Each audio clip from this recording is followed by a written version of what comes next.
alipata tabu sana kufikisha dawa, kwa sababu kipindi hicho dini haikuwepo. Ilimchukua muda kidogo kuwafikia wenyeji, kwa sababu wenyeji walikuwa ni watu ambao walikuwa wanapenda sana pombe. Wa rahmatullahi wa barakatuh. Unaujua mkoa wa Singida, mkoa ambao una asili ya makabila ya Kinyaturu na Wanyiramba. Tunapozungumzia Uislamu, asili ya mkoa huu, unaambia wenyeji na wazao hapa wanakwambia uliletwa na mwanamke anaitwa Mayasa binti Ufunguo. Mayasa binti Ufunguo alikuja miaka ile inajengwa reli ya kati. Yeye alikuwa kama mmantilie, lakini makusudio yake na nia yake ilikuwa ni kufikisha dini ya Allah. Unamjua Mayasa binti Ufunguo ni nani? Alitoka wapi? Alizaliwa wapi? Kabila lake alikuwa ni Mzigua. Ilikuwaje Mayasa binti Ufunguo akahesabika kama mtu wa mwanzo kuleta Uislamu hapa?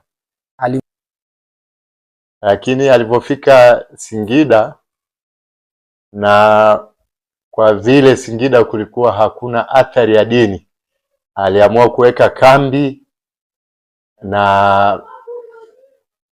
kwa ajili ya kufikisha dawa. Mfundisha nani na nani? Na yeye Mayasa alisomea wapi? Mayasa inasemekana elimu yake kaipata Zanzibar, pia kaipatia Bagamoyo.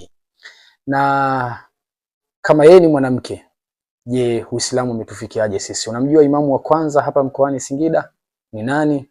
Basi fuatana nami katika series hii na ambayo nitakayokuletea kutoka sasa, ambayo inaitwa Asili ya Uislamu mkoani Singida na mashekhe wake. Katika kipindi hiki tutauzungumzia Uislamu. Tutaanza kumzungumzia Mayasa binti Ufunguo kwa kuwatizama na kuwahoji watu wanaomfahamu.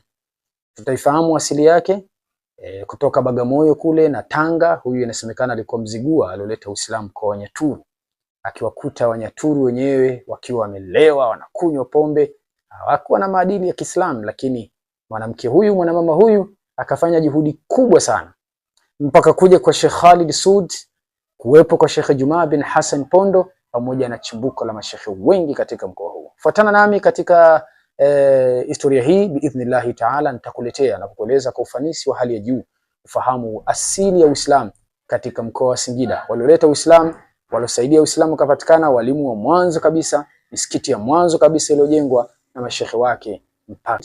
Kadhalika tufuatilie katika mitandao ya kijamii na hasa katika YouTube channel hii ya Jitihada Online TV. Kama ndo mara ya kwanza kabisa unafuatana nasi, basi hakikisha una subscribe na kubonyeza alama nyeusi ya kengele katika channel yetu hii. Inshallah utapata mazuri. Soon as possible kinakuja kipindi cha Uislamu na asili yake, au asili ya Uislamu katika mkoa wa Singida na historia ya Mayasa binti Ufunguo